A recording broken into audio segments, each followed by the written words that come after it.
सावन माह में पड़ने वाली अमावस्या को हरियाली अमावस्या कहा जाता है। हरियाली अमावस्या का एक विशेष महत्व है। वैसे तो हर महीने में जो अमावस्या आती है उसका एक अलग ही महत्व होता है, लेकिन सावन में पड़ने के कारण यह जो अमावस्या है इसका एक विशेष महत्व हो जाता है। यह बहुत ही शुभ दिन है और इस दिन अगर आप कोई भी उपाय करते हैं, कोई भी पूजा पाठ करते हैं तो उसका आपको अतिशीघ्र फल प्राप्त हो जाता है। आपको बता दें कि जो हरियाली अमावस्या है वो 4 अगस्त के दिन पड़ रही है। 4 अगस्त के दिन रविवार है और साथ ही साथ इस दिन रवि पुष्य योग भी पड़ रहा है।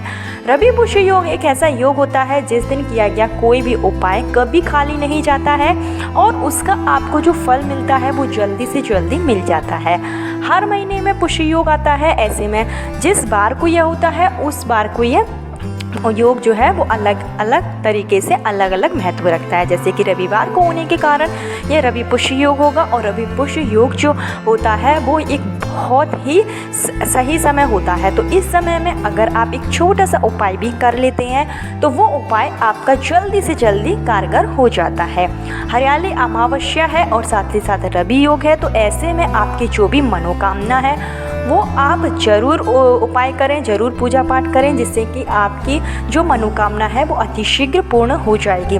जैसे कि अगर आपकी शादी में लगातार रुकावट आ रही है, शादी के योग नहीं बन पा रहे हैं, आपके घर में बच्चे हैं उनकी जो उम्र है वो निकलती ही जा रही है और अभी तक अगर शादी के योग नहीं बने हैं, उम्र जो है 30 साल 35 साल या फिर उससे भी अधिक हो गई है और विवाह संपन्न नहीं हो पाया है, माता पिता बहुत ज़्यादा परेशान हो गए हैं क्योंकि जिस घर में बच्चे की शादी सही समय पर नहीं होती है तो बच्चे तो परेशान होते ही हैं, लेकिन साथ ही साथ जो उनके माता पिता होते हैं वो बहुत ज़्यादा परेशान हो जाते हैं और उनके शीघ्र विवाह के लिए कई उपाय करते हैं, पूजा पाठ करते हैं। तो अभी तक अगर आपने कई उपाय कर लिया है, पूजा पाठ कर लिया है और आपको उपाय का कोई फल नहीं मिला है तो ऐसे में हरियाली अमावस्या 4 अगस्त के दिन इस वीडियो में बताया गया एक छोटा सा उपाय ज़रूर करें तो आपका जो बच्चे का विवाह है वो अतिशीघ्र हो जाएगा। देखिए, जो अमावस्या होती है वो हमारे पितृ को समर्पित है और शादी विवाह में जो अड़चन आती है वो ग्रह दोष के कारण तो आती ही है, लेकिन उसका एक और भी बड़ा कारण होता है पितृदोष। जब हमारे घर में पितृदोष होता है तो घर में कोई भी मांगलिक कार्य, कोई भी शुभ कार्य नहीं हो पाते हैं। ऐसे में शादी विवाह में अड़चन होना स्वाभाविक बात है। कई बार रिश्ते आते हैं लेकिन रिश्ते आपके लेवल के नहीं होते हैं। आपको जो रिश्ता पसंद आता है तो सामने वाले की तरफ से कोई पॉजिटिव रिस्पांस नहीं मिलता है।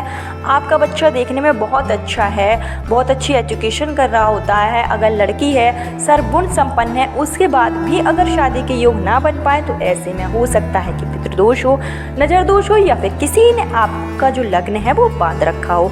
तो इन सब कारणों के लिए हमारी अमावस्या तिथि जो होती है वो एक बहुत ही शुभ दिन माना जाता है। तो अमावस्या के दिन हम अपने पितरों को खुश करने के लिए कुछ उपाय कर सकते हैं। जैसे कि प्रत्येक अमावस्या के दिन, केवल मैं हरियाली अमावस्या की बात नहीं कर रही हूँ, इधर मैं आपको एक नॉर्मल सी बात बता रही हूँ कि आपको जितनी भी महीने में अमावस्या पड़ती है तो अमावस्या के दिन आपको सुबह जल्दी उठकर स्नान आदि करके आपको अपने पितरों को तर्पण जरूर करना चाहिए। इसके लिए आप अपने घर के दक्षिण दिशा की तरफ मुख करके एक लोटे में शुद्ध जल भरें, उसमें थोड़ा सा काला तिल मिला लें और आप अपने पितरों के नाम से वो जल जो है वो चढ़ा दें। ऐसा करने से आपके ऊपर जो पितृदोष होता है वो जल्दी से जल्दी समाप्त हो जाता है और आपके घर में भी मांगलिक कार्य होने लगते हैं। साथ ही साथ इस दिन आपको दक्षिण दिशा में एक सरसों के तेल का दीपक अपने घर में जरूर जलाना चाहिए।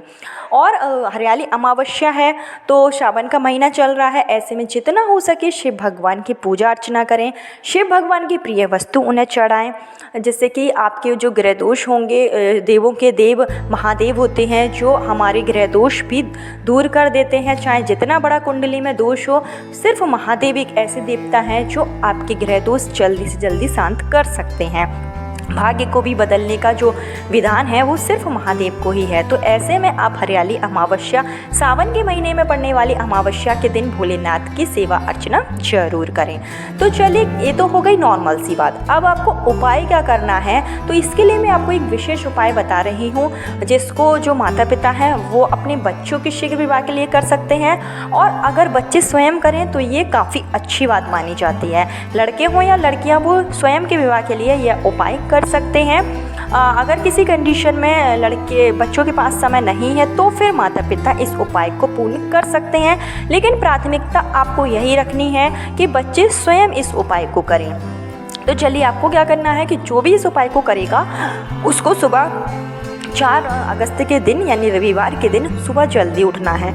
आपको सुबह मतलब 5 से 6 के बीच में ब्रह्म मुहूर्त में आपको उठ जाना है। स्नान आदि करके आपको साफ़ सुथरे वस्त्र जो है वो धारण कर लेने हैं। अब सावन का महीना चल रहा है और हरियाली अमावस्या है, तो इस दिन अगर आप हरे कलर के वस्त्र पहनते हैं तो ये आपके लिए ही बहुत अनुकूल होगा, क्योंकि कपड़े जो हम पहनते हैं उसका असर हमारे दैनिक जीवन पर बहुत ज़्यादा पड़ता है। जो ग्रह होते हैं वो हमारे कपड़ों पर बहुत ज़्यादा प्रभाव डालते हैं। तो कपड़े जो है आप तिथि और वार के हिसाब से अगर पहनते हैं तो ये आपके लिए ही बहुत अच्छा माना जाता है। हरे कलर के कपड़े अगर आप नहीं पहन सकते हैं तो कोई भी आप लाइट कलर के कपड़े पहने, मतलब आपको हल्के कलर के कपड़े पहनना है। डार्क कलर के कपड़े जैसे कि नीला हो गया, काला हो गया, इन सब कपड़ों को आपको अवॉइड करना है।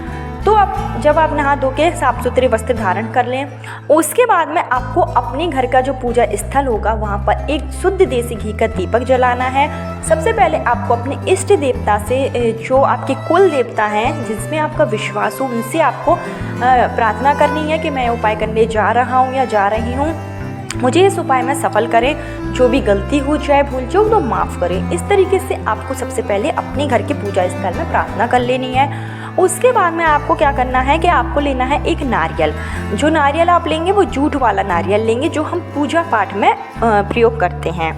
अगर इनकेस आपको जूट वाला नारियल नहीं मिलता है, कभी कभी ऐसा हो जाता है कि ना मिले, तो फिर जो सूखा हुआ नारियल होता है जो हम मेवा में यूज करते हैं वो भी ले सकते हैं, लेकिन आपको कोशिश यही करनी है कि आपको जूट वाला नारियल ही मिल जाए। उसके बाद में आपको यह नारियल जो है फोड़ लेना है, और आपको इस तरीके से फोड़ना है इस नारियल को कि इसका जो गोला है वो साबुत गोला निकले, और जब वो निकल जाए तो आपको उसका जो ऊपर का जो भाग होता है, ऊपर का थोड़ा सा भाग आपको काट देना है, और उस जब भाग कट जाए तो आपको उस नारियल के अंदर काली तिल, भूरा जिसको हम पिसी हुई चीनी कहते हैं, और थोड़ी मात्रा में घी, ये तीनों चीज़ों को मिश्रित करके आपको उसी गोले के अंदर भर देना है।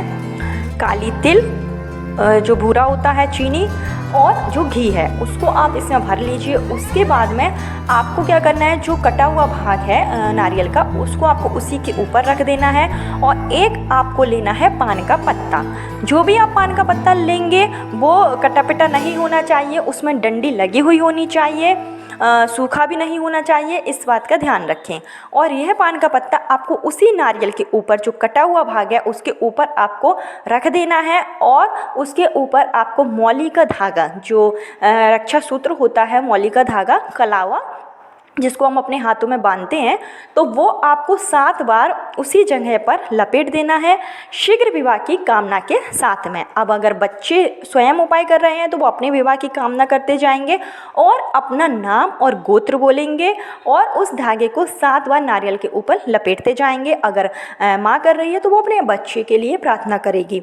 उसके बाद में ये जो नारियल है वो आपको अपने पूजा स्थल में रख देना है, और आपको मतलब प्रार्थना करनी है भगवान से।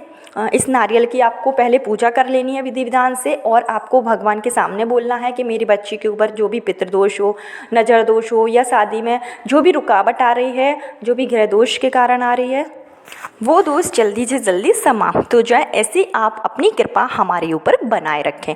इस तरीके से पहले आप प्रार्थना कर लें, और फिर वो नारियल, अगर देखिए माँ कर रही है उपाय, तो वो नारियल आपको अपने बच्चे के सर के ऊपर से 7 बार क्लॉकवाइज डायरेक्शन में घुमा देना है। अगर बच्चे स्वयं कर रहे हैं तो फिर अपने सर के ऊपर से वारने की ज़रूरत नहीं है। अगर माता पिता कर रहे हैं तो फिर आप अपने बच्चे के सर के ऊपर से इसको 7 बार घुमाएंगे। शीघ्र विवाह की कामना के साथ में दोषों के निवारण के साथ में। उसके बाद में आपको यह नारियल जो है ले जाना है और साथ ही साथ एक आपको सरसों के तेल का दीपक भी तैयार कर लेना है जो आप आटे का बनाएंगे। ये दोनों चीज़ें लेकर आपको जाना है पीपल के वृक्ष के नीचे। पीपल के वृक्ष के नीचे जहाँ पर भी आपको जगह मिले तो यह नारियल आप उस ज़मीन में थोड़ी सी मिट्टी हटाइएगा और इस नारियल को ज़मीन में अच्छे से दबा दीजिए और उसके बाद में आप दीपक को प्रज्वलित कर लीजिए। थोड़ी देर आप वहीं बैठकर पीपल के पेड़ के पास बैठकर आप प्रार्थना कीजिए बच्चों के लिए, शीघ्र विवाह के लिए। और आप ध्यान रखें कि जब आप नारियल लेकर जाएं तो रास्ते में कोई आपको टोके नहीं, कोई आपको दे के नहीं। अगर कोई आपसे बोलता भी है तो उसका आपको जवाब नहीं देना है, इस बात का थोड़ा सा आप ध्यान रखिएगा। और आपका जब उपाय पूर्ण हो जाए तो आप चुपचाप अपने घर आ जाइए। उसके बाद में आपको हाथ मुंह धोने के बाद में पुनः अपने मंदिर में एक बार फिर से प्रार्थना कर लेनी है। इस तरीके से अगर आप अमावस्या के दिन एक छोटा सा उपाय कर लेते हैं तो इससे आपके जो ग्रह दोष होंगे, जो भी दोष लगा होगा जिसके कारण विवाह संपन्न नहीं हो पा रहा है, रिश्ते नहीं आ रहे हैं, तो सारे दोष समाप्त हो जाएंगे और अतिशीघ्र आपके बच्चे के जो विवाह के योग हैं वो बनने लगेंगे। अब इधर मैं आपको एक बात बता दूं कि अगर आपको पीपल का पेड़ नहीं मिल रहा है, पीपल का पेड़ दूर है, तो फिर उस स्थिति में किसी भी सुनसान जगह पर जहाँ कहीं प्लॉटिंग वगैरह हो रही हो तो जहाँ कोई ज़्यादा आता जाता ना हो, वहाँ पर भी ज़मीन में आप इस नारियल को दबा सकते हैं। एक छोटा सा उपाय है जिसको आप 4 अगस्त के दिन, हरियाली अमावस्या के दिन ज़रूर कीजिए। और इनकी इस हरियाली अमावस्या तक, 4 अगस्त के दिन तक आपके पास यह वीडियो ना पहुँचे, तो जिस भी अमावस्या तक आपके पास यह वीडियो पहुँचे तो आप महीने की कोई भी अमावस्या के दिन यह उपाय कर सकते हैं कि बाधाएं जरूर दूर हो जाएंगी। कल फिर मिलती हूँ नए वीडियो नए उपाय के साथ। जब तक के लिए राधे राधे।